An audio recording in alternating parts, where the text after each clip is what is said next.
All right, I think the last video cut off a little early. I was talking about the geysers on Triton. Okay, the nitrogen geysers that were observed. All right, so this is these are similar to other geysers that we've seen in the solar system that we've already talked about. But it's actually kind of interesting that there are geysers, at the most distant planet from the sun.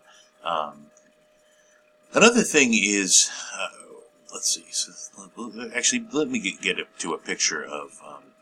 Sorry, go back here a little bit to a picture of Neptune.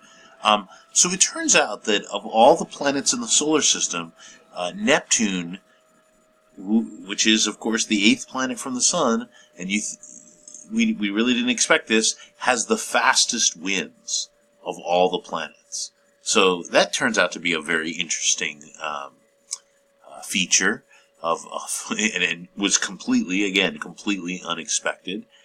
There's even some evidence, although there still has to be more investigation about this, that in the early part of the solar system, the planets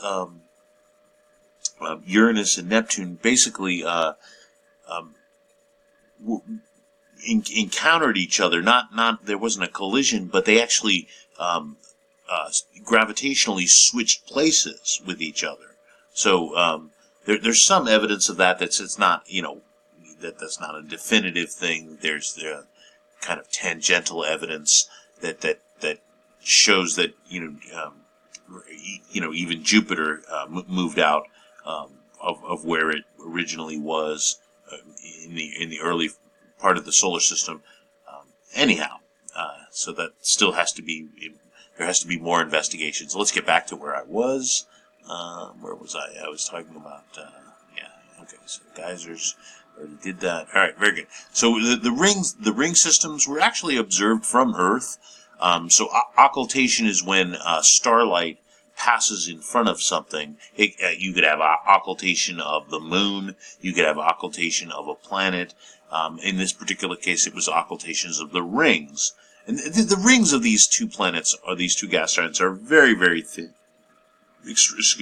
Extremely thin. There's some close-up pictures of course, from Voyager 2. I know I keep saying that. There's some shepherd moons. We saw shepherd moons in the Saturn system. The shepherd moons basically make sure that they're in orbit right around where the rings are, and they give like little tugs on the rings to keep them in place. All right, so there's that, and there are some of the rings of Neptune. All right, and that's it. That's again. We still need more information about these two planets. Perhaps someday we'll send another spacecraft out there. But for now, I think most of the efforts by the human race are to investigate, the rocky worlds right now, like especially Mars.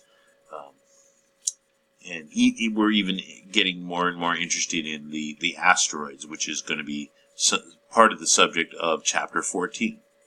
All right, I'll talk to you, or I'll introduce Chapter 14 in the next videos.